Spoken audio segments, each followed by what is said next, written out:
Assalamualaikum warahmatullahi wabarakatuh.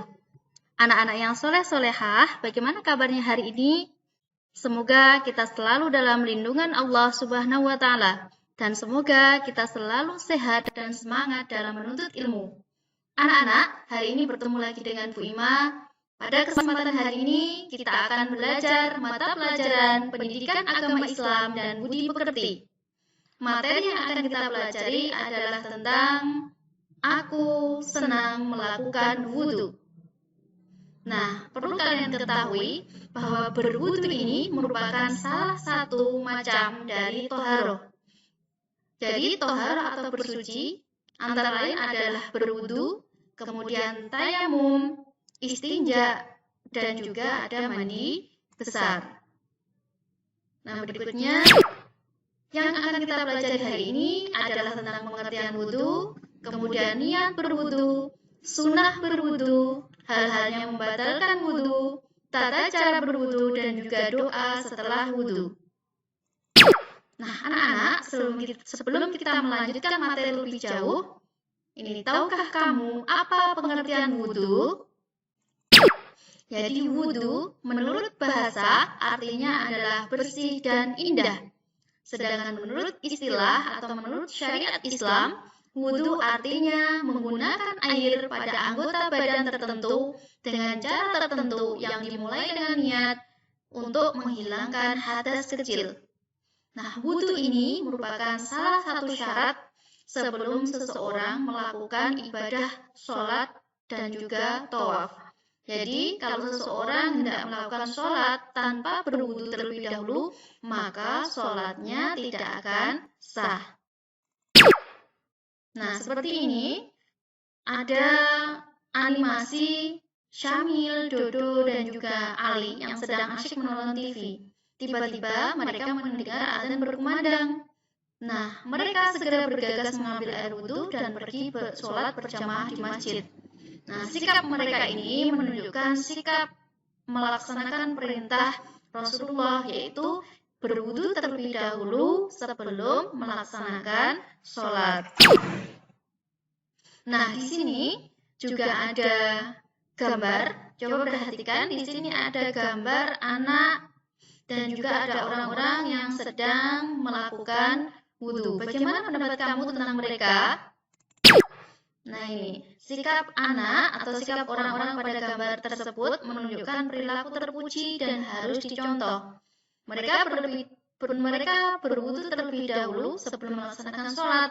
Nah, jika sebelum sholat tidak berwudhu, maka sholatnya tidak akan sah. Nah, kemudian juga, misal jika kalian hendak berwudhu, tiba-tiba listrik di rumah kalian padam. Karena pada saat itu hujan lebat sehingga air di rumah tidak menyala. Nah, apa yang kamu lakukan kira-kira? Ya, kamu bisa tetap berwudhu tetapi dengan menggunakan air hujan. Karena air hujan merupakan salah satu air yang bisa digunakan untuk berwudhu. Jadi di sini Bu Ima berikan contoh-contoh macam-macam air yang dapat digunakan untuk bersuci. Jadi untuk bersuci tidak harus menggunakan air keran atau air sumur saja. Tapi di sini contohnya, nah ini ada 7 macam-macam air yang bisa digunakan untuk bersuci. Yang pertama adalah air hujan. Yang kedua ini adalah gambar air salju. Yang ketiga, air embun. Yang keempat, air sumur. Yang kelima ini adalah air sumber atau mata air. Yang keenam ini air sungai, dan yang terakhir adalah air laut. Tapi syaratnya harus air yang suci dan juga mensucikan. Kemudian niat wudhu. Niat wudhu tentunya kalian sudah hafal bagaimana niat wudhu. Tetapi mari kita lafalkan bersama-sama niat wudhu. Bismillahirrahmanirrahim. Nawaitul wudhu'a li raf'il hadatsil asghari fardholillahi ta'ala. Yang artinya, aku niat wudhu untuk menghilangkan hadas kecil karena Allah Ta'ala. Kemudian di sini juga ada syarat wudhu. Syarat wudhu ada 5. Tentu saja yang pertama adalah beragama Islam. Yang kedua, mumayyiz. Mumayyiz itu adalah orang yang sudah bisa membedakan antara yang baik dan juga yang buruk. Nah, yang ketiga, tidak sedang berhadas besar. Kemarin sudah dibahas tentang hadas besar, macam-macam hadas besar, antara lain adalah haid, nifas, dan juga dalam keadaan junub. Yang keempat, membasuh dengan air yang suci dan mensucikan. Dan yang kelima, tidak ada yang menghalangi sampainya air pada kulit.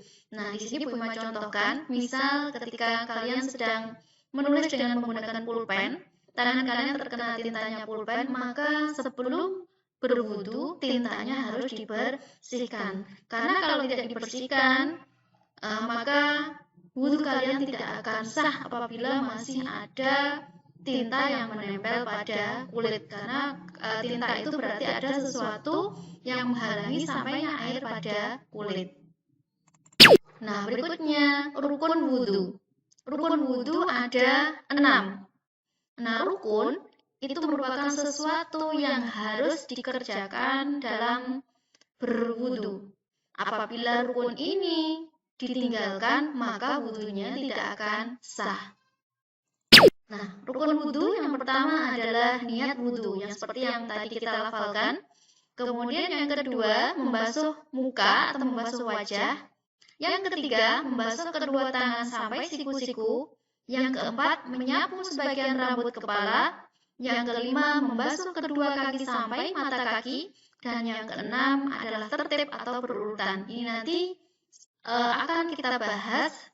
Sekalian kita akan mempraktekkan bagaimana cara berwudu yang baik dan benar. Kemudian sunnah wudu. Nah, berbeda dengan rukun, kalau sunnah ini adalah segala sesuatu yang apabila kita kerjakan, kita mendapatkan pahala. Tapi apabila tertinggal karena lupa atau memang tidak sengaja, itu tidak apa-apa, tidak berdosa. Nah, sunnah wudu antara lain adalah membaca bismillah. Yang kedua, membasuh telapak tangan. Yang ketiga, berkumur-kumur. Yang keempat, membasuh lubang hidung. Yang kelima, membasuh telinga luar maupun dalam. Yang keenam, semua anggota wudhu harus dibasuh sebanyak 3 kali. Yang ketujuh, mendahulukan anggota tubuh yang sebagian kanan. Yang kedelapan, tidak berkata-kata waktu wudhu. Yang kesembilan, menyela-nyela jenggot. Yang kesepuluh, menghadap kiblat. Dan yang terakhir adalah berdoa sesudah wudhu. Nah, berikutnya di sini juga ada hal-hal yang membatalkan wudhu. Yang pertama, keluarnya air. Ini bisa dari kubul maupun dari dubur ya. Keluarnya air kencing dan sesuatu yang dihukumi air kencing seperti cairan yang belum jelas. Nah, yang kedua, keluarnya tinja, baik dari tempatnya yang tabi'i atau yang lain, baik itu banyak ataupun sedikit. Jadi ini keduanya keluar sesuatu dari lubang kubul maupun dubur. Nah, ini keluarnya angin dari dubur, baik bersuara maupun tidak. Berikutnya, segala sesuatu yang menghilangkan kesadaran seperti gila, pingsan, mabuk, dan lain-lain. Kemudian tidur yang mengalahkan indera pendengar dan indera penglihat atau hilangnya kesadaran. Nah, yang selanjutnya keenam adalah istihadhah kecil dan sedang haid atau bagi wanita. Berikutnya, nah ini kita akan belajar tentang tata cara berwudu. Nah, tentang tata cara berwudu ini berarti yang kita pelajari meliputi rukun dan juga sunnahnya berwudu. Nih, tata cara berwudu yang pertama diawali dulu dengan niat. Ya, niat dilafalkan dalam hati. Kemudian membaca basmalah, Bismillahirrahmanirrahim. Setelah itu membasuh kedua telapak tangan. Nah, ini membasuh kedua telapak tangan sambil menyela-nyela jari. Nah, dan juga batasannya membasuh kedua telapak tangan ini adalah sampai pergelangan tangan. Kita lakukan sebanyak 3 kali. Berikutnya adalah berkumur-kumur. Nah, ini berkumur-kumur. Juga sambil menghirup air atau memasukkan air ke lubang hidung. Nih, biasanya sendiri-sendiri antara berkumur-kumur dan memasukkan air ke lubang hidung, tapi ini boleh jadikan satu, jadi berkumur-kumur serta menghirup air ke lubang hidung. Sama-sama dilakukan sebanyak 3 kali. Nah, kemudian membasuh seluruh wajah. Nah, batasan wajah di sini adalah ujung dagu sebelah bawah dan juga tempat tumbuhnya rambut sebelah atas. Ya, jadi membasuh wajahnya tidak boleh hanya yang depan saja, tetapi harus rata menyeluruh mulai dari ujung tumbuhnya rambut sampai dengan ujung dagu. Nah, berikutnya adalah membasuh tangan. Batasan membasuh tangan adalah dari ujung jari sampai dengan siku. Nah, sebanyak 3 kali. Tentu saja diawali dengan anggota tangan atau anggota tubuh yang sebelah kanan. Kemudian mengusap sebagian rambut kepala, yaitu dengan membasahi tangan, kemudian menjalankannya dari kepala bagian depan sampai bagian belakang. Berikutnya yang ke-8, mengusap kedua telinga dengan memasukkan jari ke dalam lubang telinga dan mengusap bagian luar dengan ibu jari. Selanjutnya, membasuh kedua kaki, yaitu ujung jari kaki sampai dengan mata kaki. Nah, tentu saja diawali dengan kaki kanan, kemudian kaki kiri, masing-masing dilakukan sebanyak 3 kali. Nah, yang terakhir adalah doa setelah berwudu. Nah, ini ya, doa setelah berwudu, mari kita lafalkan bersama-sama. A'udzu billahi minasyaitonir rajim.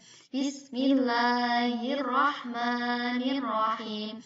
Asyhadu an la ilaha illallah wahdahu la syarikalah wa asyhadu anna Muhammadan abduhu wa rasuluh. Allahumma ja'alni minat tawwabina waj'alni minal mutatahhirina waj'alni min ibadika sholihin. Boleh dilanjutkan seperti itu ya. Yang artinya, aku bersaksi bahwa tidak ada Tuhan yang berhak disembah kecuali Allah dan tidak ada sekutu baginya. Dan aku bersaksi bahwa Nabi Muhammad SAW adalah Rasul atau utusan Allah. Nah, ini tadi yang sudah kita pelajari tentang tata cara berwudu. Jadi skemanya ini agar kalian lebih mudah menghafalkan. Yang pertama tadi adalah niat, kemudian juga berkumur-kumur, kemudian memasukkan air ke hidung atau membasuh hidung, kemudian dilanjutkan membasuh wajah. Ini harus rata, sekali lagi airnya harus rata, mulai dari ujung tumbuhnya rambut sampai ujung dagu. Kemudian membasuh tangan sampai siku, kemudian mengusap sebagian rambut kepala, kemudian membasuh telinga. Yang terakhir ini membasuh kaki sampai mata kaki, ya, dan ditutup dengan doa. Nah, sudah mengerti kan caranya berwudu? Nah, ini, hore, aku bisa berwudu.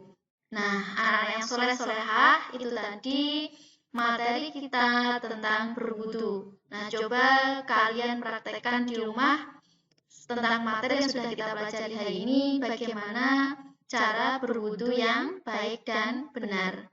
Demikian dari Bu Ima, semoga apa yang kita pelajari hari ini bermanfaat bagi kita semua.